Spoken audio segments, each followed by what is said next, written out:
Hello everyone. आज हम class 10th का chapter number 7 coordinate geometry complete करेंगे अपनी वीडियो में।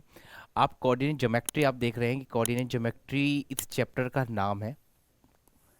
और इस चैप्टर में हम क्या करेंगे, पहले तो सबसे अच्छी बात यह है कि इस चैप्टर में बहुत आसान चैप्टर है, जिसमें कि बच्चा पूरे के पूरे मार्क्स इस चैप्टर के लेकर जाता है बोर्ड के एग्जाम में। तो इसमें हम क्या क्या करेंगे। पहले इसमें हमारे पास अगर सपोज करो कि अगर आपके पास एक कार ए से चलना स्टार्ट करती है और बी तक जाती है, तो शायद इसका डिस्टेंस आप पता कर सकते हैं, राइट। अगर छोटी सी एक बात है कि अगर कोई कार है और कार अगर यहाँ से चलना स्टार्ट करती है, बी पॉइंट पे पहुँचती है, तो आप बता सकते हैं।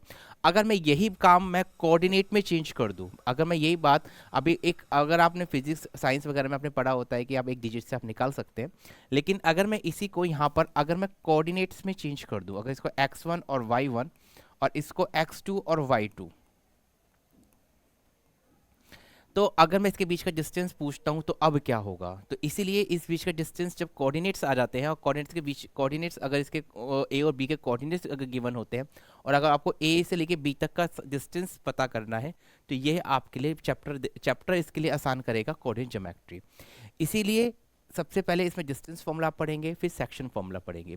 सिर्फ ये दो चीज़ हमारे लिए मोस्ट इंपॉर्टेंट कहलाती हैं इसमें। पहले इसमें एरिया ऑफ ट्रायंगल भी हुआ करता था इस चैप्टर में, जो कि अब आपका डिलीटेड पार्ट हो चुका है। तो सबसे अच्छी बात यही है कि आपके सिलेबस में सिर्फ दो चीज़ रह गई है, एक डिस्टेंस फॉर्मूला और एक कोऑर्डिनेट ज्योमेट्री। तो आप देख सकते हैं यहाँ पर, देख बेटा, मैंने आपको आपके लिए मैंने ए और बी बना भी रखा है कि ए के कोऑर्डिनेट हमेशा याद रखिएगा।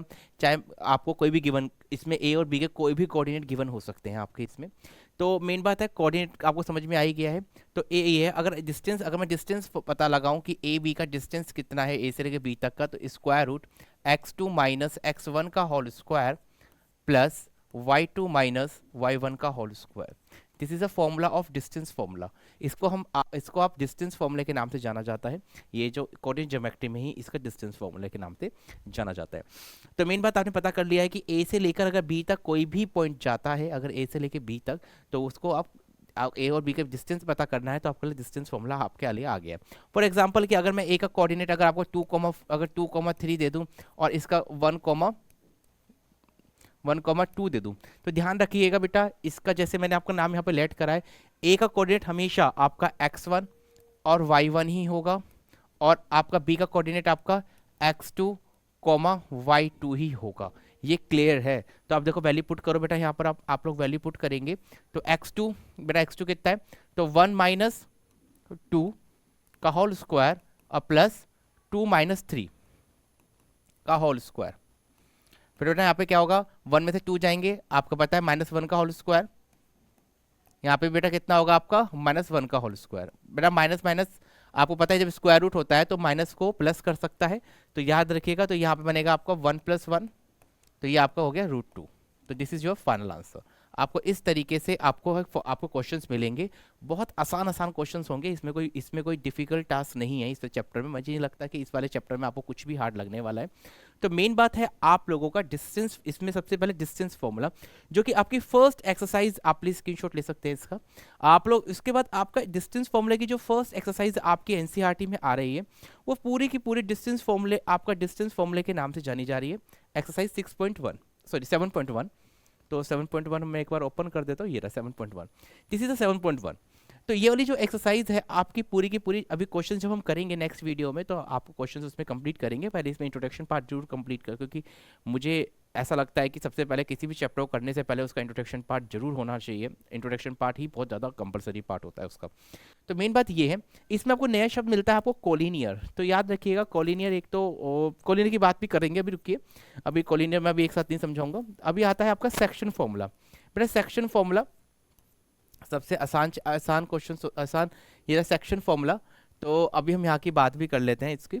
देखिए सेक्शन फॉर्मूला बेटा, ये ध्यान रखना, ये इंटरनली का है। इंटरनली और एक्सटर्नली दोनों अलग अलग पॉइंट्स होते हैं, तो याद रखिएगा। अगर सपोज करो कि आपके पास कोई गाड़ी है जो ए से लेके बी तक जा रही है, ठीक है, और वो कहीं पर, मैंने कहा कहीं पर, बीच में नहीं कहा, ए और बी के सेंटर में नहीं कहा, मैंने कहा कहीं पर वो गाड़ी रुकी, उसने ब्रेक लगाए और वो ब्रेक लगा के थोड़ी देर वहां पर रुका, ठीक है। मैंने क्या कहा, एक कार को, थोड़ी कार बना भी देता हूं, एक कार को बी तक जाना है, जो कि उसने बीच में मतलब कहीं पर, बीच में नहीं कहीं पर गाड़ी में ब्रेक लगाता है और वहाँ पर थोड़ी देर रुकता है, फिर वहाँ से के बाद वो सीधा बी पर पहुँचता है। तो ध्यान रखिएगा बेटा, यहाँ ए और बी के कहीं ना कहीं बीच में कोई ना कोई पॉइंट आया है। आप पहले मैंने आपको डिस्टेंस फॉर्मूला की तरह देख लेते हैं कि x1 और y1 पहले तो आपका यही पॉइंट है और b का पॉइंट है आपका x2, y2। यहाँ तक तो डिस्टेंस फॉर्मूला का नीड, जो कोऑर्डिनेट आपके हैं वही आपके चलेंगे। जहाँ पे उसने ब्रेक लगाया ए और बी के कहीं बीच में, कहीं पर उसने बीच में कहीं पर भी उसने ब्रेक लगाया गाड़ी ने, तो उसका कोऑर्डिनेट है बेटा x, y। बेटा क्लियर है?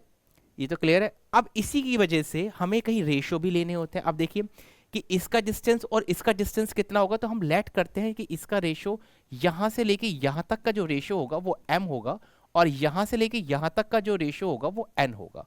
इसी को हम m रेशियो n लेते हैं। हमें जो सेक्शन फॉर्मूला देखिए, आप देखिए सेक्शन बन गया, a से लेके c तक एक सेक्शन, c से लेके b तक एक सेक्शन, तो इसलिए इस वाले फॉर्मूले का जो नाम रखा गया है वो नाम रखा गया है section formula. Section formula. I hope कि यहाँ तक आपको क्लियर हो गया होगा कि ये सेक्शन फॉर्मूला हमारा कैसे। अब देखिए हम फॉर्मूला कैसे बनाएंगे। बेटा देखिए पहले हमें x की वैल्यू निकालनी, बेटा ये जो बीच में आ रहा है ना, हमें पहले इसकी वैल्यू निकालनी है, m x2 plus n x1 upon m plus 1, जो रेशियो है उसके। y का कोऑर्डिनेट, इस y का कोऑर्डिनेट कैसे निकालेंगे, m y2 plus n y1 upon m plus n। ये सिंपल सा आपको फॉर्मूला है, सेक्शन फॉर्मूला, सिंपल सा फॉर्मूला है, कोई इसमें आपको कोई भी इश्यूज नहीं होने चाहिए क्योंकि बहुत इजी फॉर्मूला है और एनसीईआरटी ने उसको डायरेक्ट बना रखा है दोनों फॉर्मूलों को। तो ये है, तो आई होप कि आपको समझ में आया होगा कि सेक्शन फॉर्मूला क्या होता है। मैं पहले बता रहा हूँ ये इंटरनली का है, ये इंटरनली का फॉर्मूला। और आप कहोगे सर इंटरनली में अगर इंटरनली का ये है तो एक्सटर्नली का क्या होगा, बेटा माइनस लग जाएगा, बस जहाँ जहाँ प्लस है वहाँ माइनस लग जाएगा आपका ऊपर नीचे, तो ये वो फॉर्मूला बन जाता है आपका एक्सटर्नली का। क्लियर? अब आती है आपके लिए एक पॉइंट, आपके लिए अब आ जाता है, मैं प्लीज इसको एक मिनट, अब आ जाते हैं, ये था आप लोगों का जो कि आप लोग कर रहे हैं, ठीक है। अब आता है बेटा अब आपका मिड पॉइंट। अब हम जरा मिड पॉइंट के नाम से भी एक आपके लिए यहाँ अगर ये क्वेश्चन आया है तो आपके मिड पॉइंट के नाम से भी आप जानेंगे कि एक तो आपका डिस्टेंस फॉर्मूला कंप्लीट हो गया है, आपका सेक्शन फॉर्मूला कंप्लीट हो गया है, तो अब उसके दोनों फॉर्मूलों को यूज करते हुए मिड पॉइंट का फॉर्मूला हम ड्राइव करेंगे। अगर सपोज करिए कि बेटा आपके पास कोई ए से लेके बी तक कोई कार जा रही है, ए से लेके बी तक, और अगर कहीं बीच में सेंटर पे, बेटा सेंटर पे उसने कहीं पे ब्रेक लगाया, उसने क्या लगाया बेटा, उसने कहीं ना कहीं ब्रेक लगाया, ठीक है, बीच में, मैंने कहा बीच में लगाया, तो क्लियर। अगर बीच में अगर वो अगर बीच में अगर वो रुक जाता है, ठीक है, सेक्शन फॉर्मूला क्या होता है बेटा, देखो इसका अगर x1 और y1 है, ये x2 और y2 है, ये x और y है, बेटा फॉर्मूला क्या होता है, सेक्शन फॉर्मूला क्या होता है, सबसे पहले सेक्शन फॉर्मूला निकाल लेते हैं। अगर इसका रेशियो m है और इसका रेशियो n है, तो बेटा इसका x का फॉर्मूला क्या होगा बेटा, x mx2 plus nx1 upon m plus n। ये होता है किसका फॉर्मूला बेटा, आपका x का कोऑर्डिनेट निकालने के लिए जो सेंटर पे है। सेकंड फॉर्मूला है आपका सेकंड y के लिए, my2 plus ny1 upon m plus n। Clear बेटा यहां तक? अगर मैंने ये कहा आपको, मैंने अगर ये कहा कि ये कहीं ना कहीं आपका सेंटर पे है, ये सी जो है वो सेंटर पे है, कहाँ बेटा, वो आपके सेंटर पे है, कहाँ है, सेंटर पे। अगर सेंटर पे हो गया तो बेटा m is equal to n हो गया। अगर वो सेंटर पे आ गया, अगर वो जो c है, जो c कोऑर्डिनेट है, अगर वो a और b के सेंटर पे है, तो मतलब कहीं ना कहीं 1 हो गया, मतलब इक्वल टू 1 ही हो गया बेटा। ये मतलब ये वाला, ये और ये दोनों इक्वल हो गया क्योंकि ये भी 1 हो गया और ये भी 1 हो गया कहीं ना कहीं, बेटा क्लियर है। तो m इक्वल टू n हो गया, तो मेरे लिए m मानू या n मानू बात तो एक ही हो गई, बस दोनों की वैल्यू क्या हो गई, 1 हो गई। तो सिंपल है, आप वैल्यू पुट कर सकते हैं, तो 1 1, तो देखो x1 plus x2 upon 2। Clear हो गया?